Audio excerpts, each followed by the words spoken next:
Hello guys, so today we will talk about the four-stroke cycle operation. This is Phase Ed Music.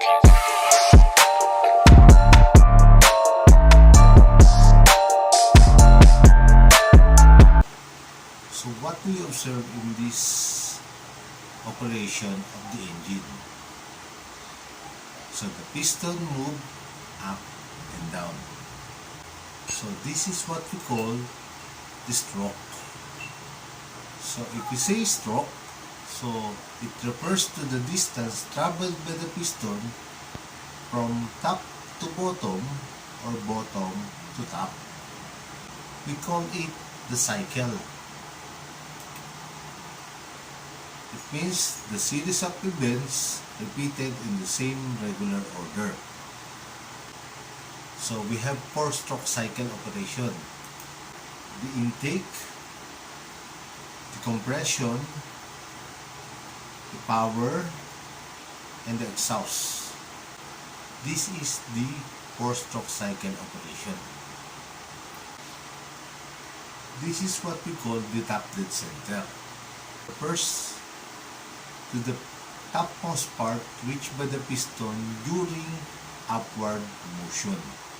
So it is the highest peak reached by the piston. Next is the bottom dead center or the BDC. It is the lowest part reached by the piston during the downward motion. So this is the four-stroke cycle operation. So intake stroke,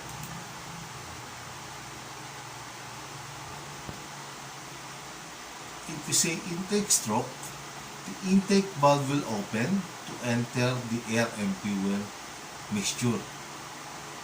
The piston moves downward, the crankshaft rotates 180-degree rotation or half turns, then the intake valve will close when the piston reaches the BDC or the bottom dead center.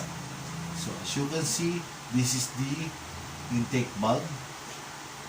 So it opens to enter the air and fuel mixture while the pistons move downward and the crankshaft rotates 180-degree rotation. So once the piston reaches the BDC or the bottom dead center, the intake valve will close and it will be the start of the next stroke cycle, the compression stroke. So if we say compression stroke, so the piston move upward from the bottom dead center, the piston move upward to compress the air and fuel mixture. So again, to compress the air and fuel. So air and fuel mixture will compress into small size. So it gives us so much pressure or high pressure to make the fuel more volatile. A crankshaft rotates 180-degree rotation or half turns.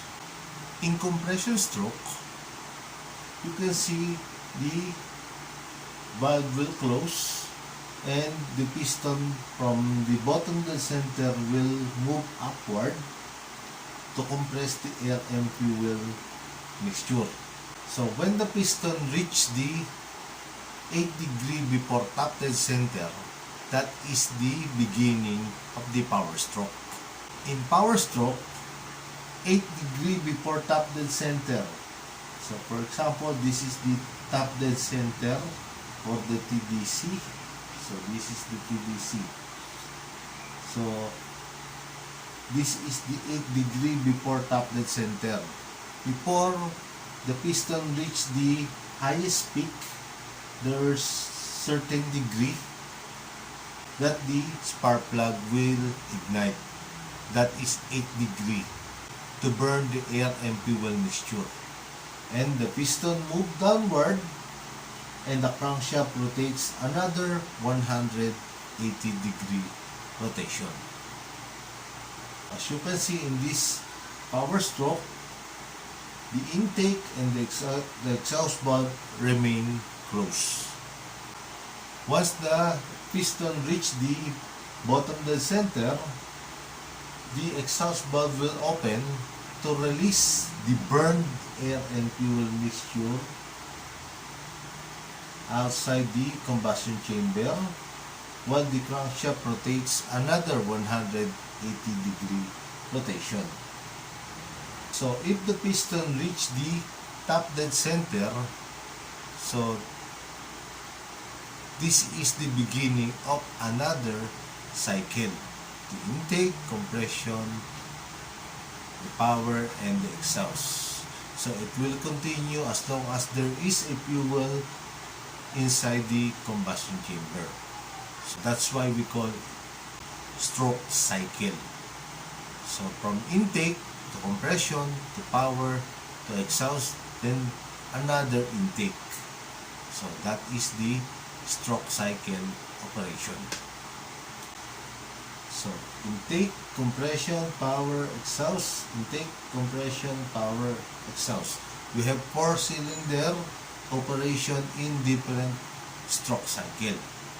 So how to graph the 4-stroke cycle?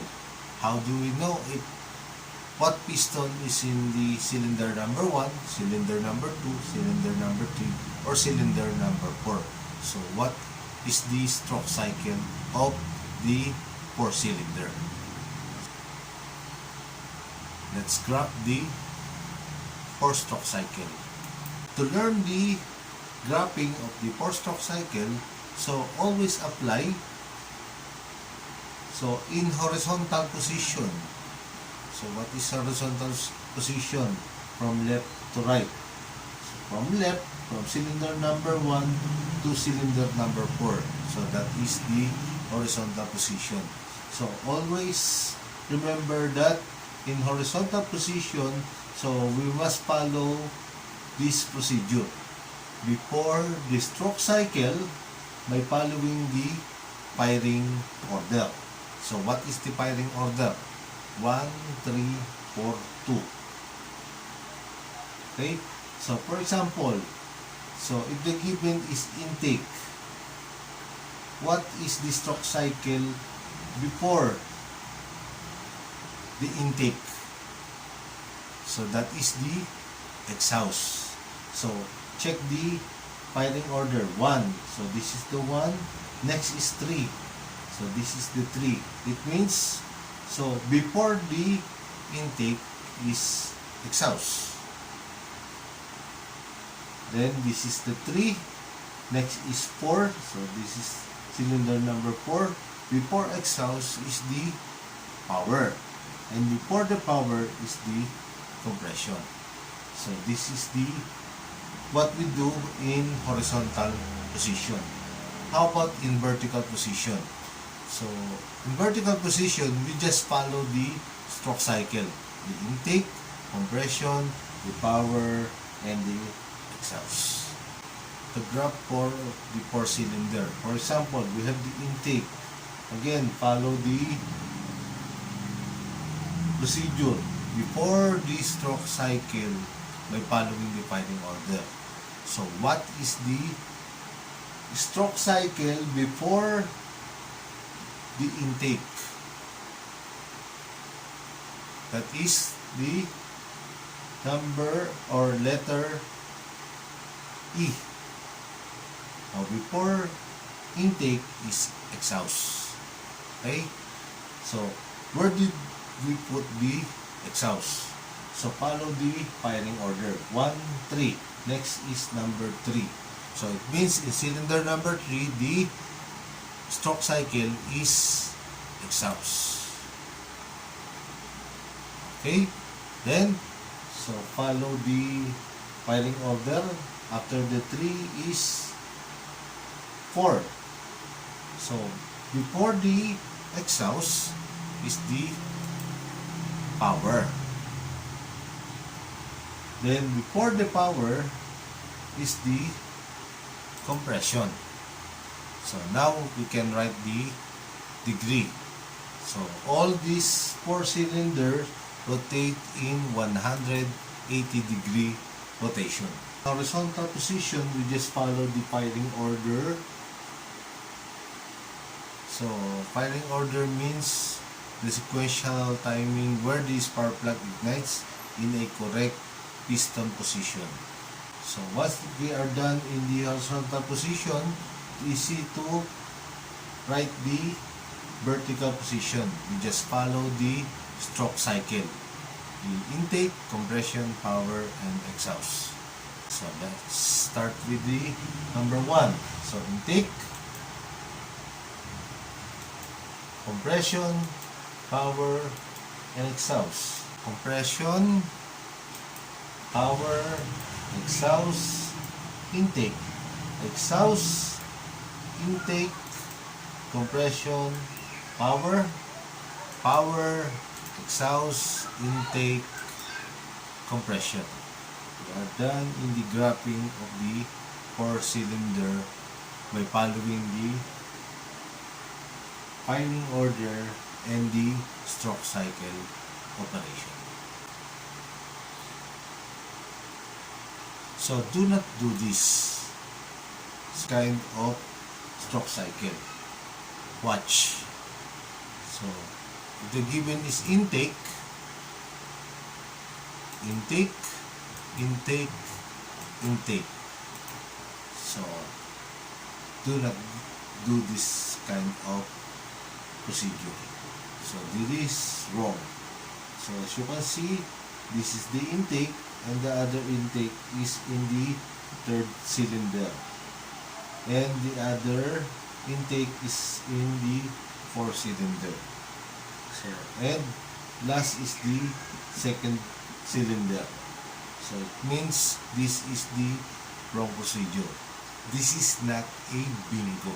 The same with a Sudoku challenge.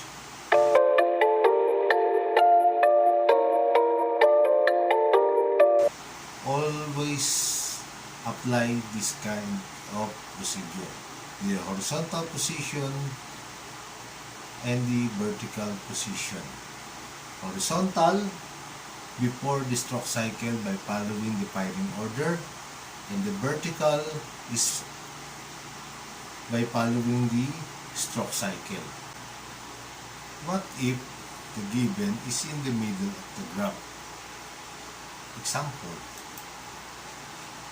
the given is power stroke in 3rd cylinder in the 3rd row. So how you complete the graphing of the 4-stroke cycle?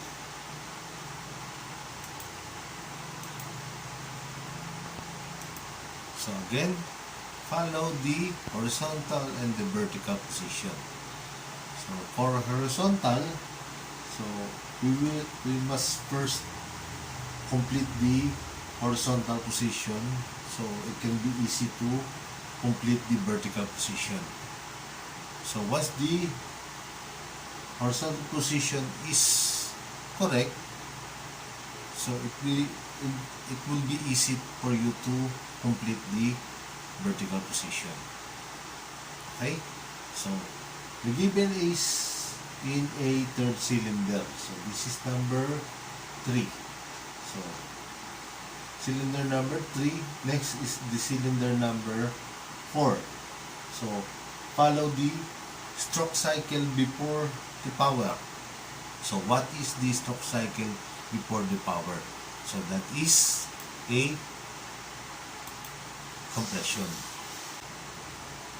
Before, so this is the C or the compression. So number 4, before the compression. So what is the stroke cycle? Or what is the stroke cycle before the compression? That is intake. So where did we put the intake? In cylinder number 2. So by following the firing order. So once we are done in cylinder number 2, so we will proceed to cylinder number 1. So what is the stroke cycle before the intake. So that is the exhaust. So then we can now complete the degree. So all these cylinders are in 180 degree rotation. So we can now complete vertical position of the stroke cycle. So start with the cylinder number 1, exhaust. Next is intake. So if you are done in the bottom position, so you can now proceed to upper position. So intake, compression, power. So next, intake, compression, power, and exhaust.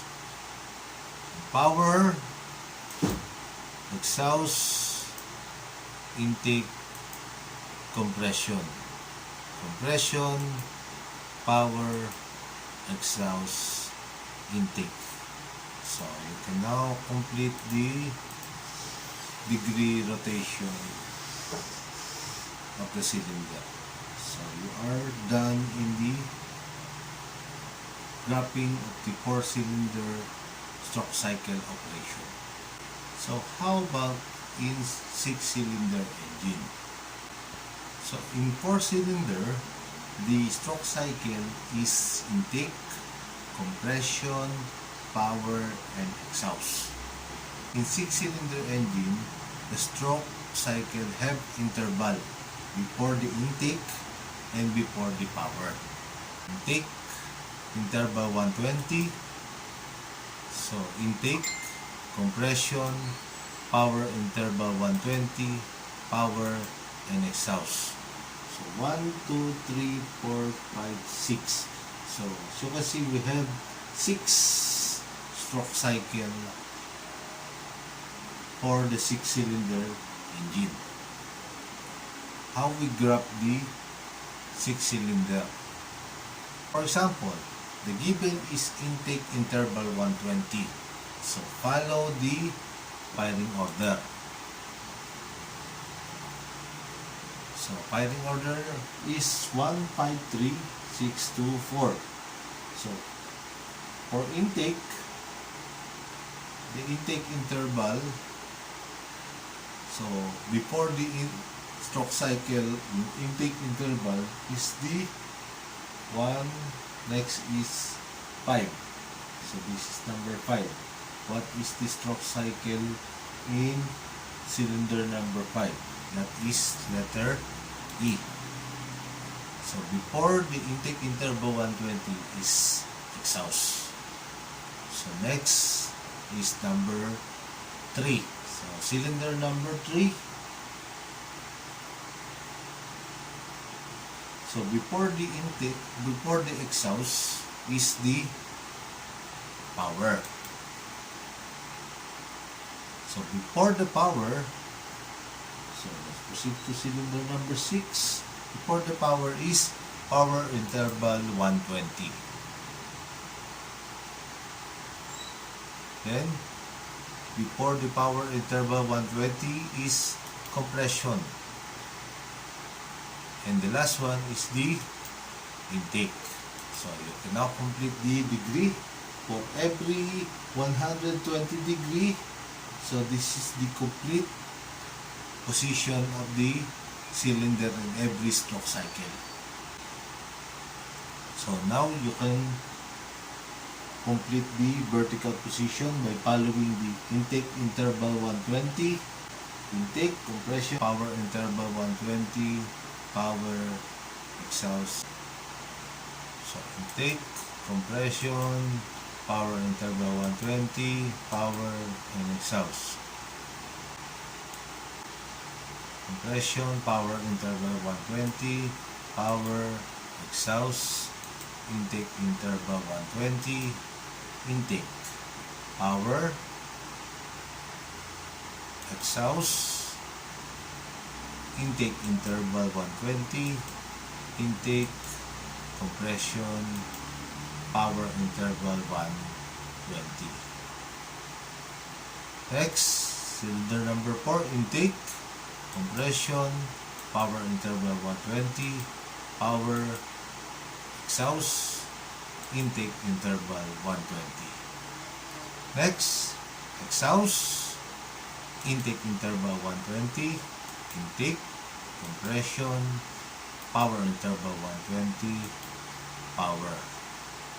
Power interval 120, power, exhaust, intake interval 120, intake, compression. Then, complete the 120-degree rotation. So, this is the graphing for the 6-cylinder. So, how about in 8-cylinder engine?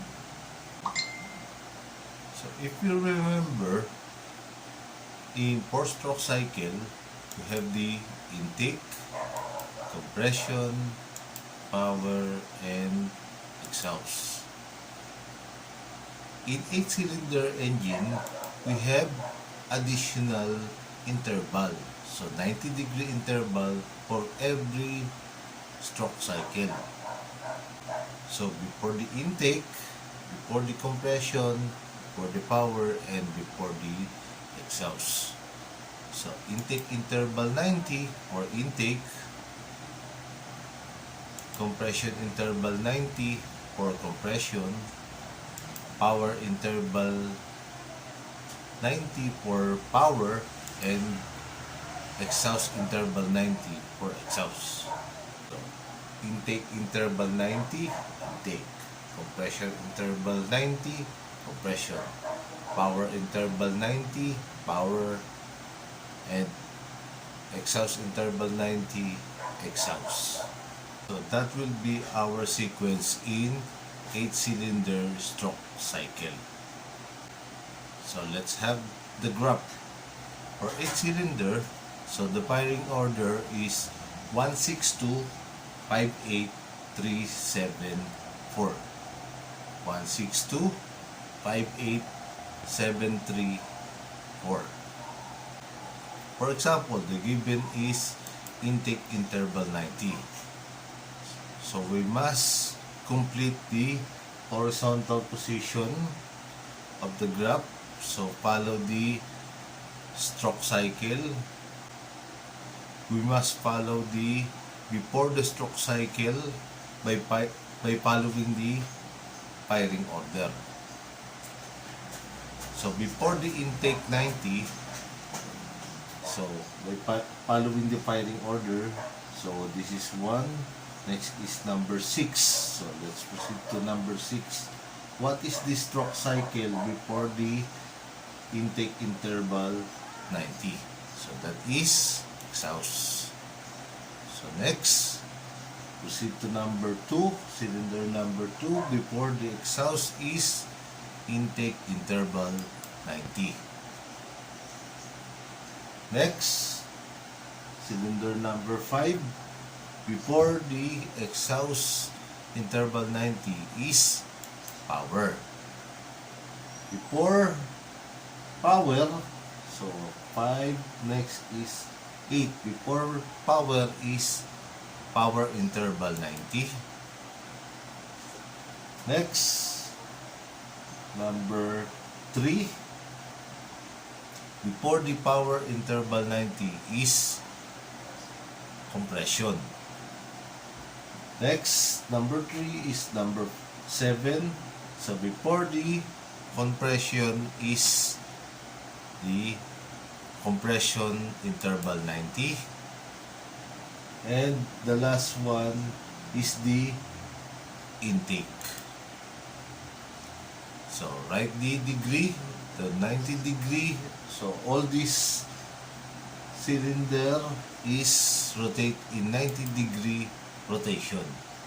So once you are done in the horizontal position, so follow the stroke cycle in vertical position. So intake interval 90 for cylinder number 1. Next is intake, compression interval 90, compression, power interval 90, power, exhaust interval 90, exhaust. exhaust interval 90, exhaust, intake interval 90, intake, compression interval 90, compression, power interval 90, power. Next, cylinder number 3 is compression. Next is power interval 90, power, exhaust interval 90, exhaust, intake interval 90, intake, compression interval 90. Next is I or intake. Next is compression interval 90, compression, power interval 90, power, exhaust interval 90, exhaust, intake interval 90. Next is power. Exhaust interval 90, exhaust, intake interval 90, intake, compression interval 90, compression, then power interval 90. Next, E. Intake interval 90, intake, compression interval 90, compression, power interval 90, power, exhaust interval 90. Next, compression interval 90, compression, power interval 90, power, exhaust interval 90, exhaust, intake interval 90, intake, power interval 90, power, exhaust interval 90, exhaust, intake interval 90, intake, and compression interval 90, compression. So write all the 90 degree in every cylinder. That is the procedure in graphing the 8-cylinder engine. So thank you for watching. This is Phase Ed Music.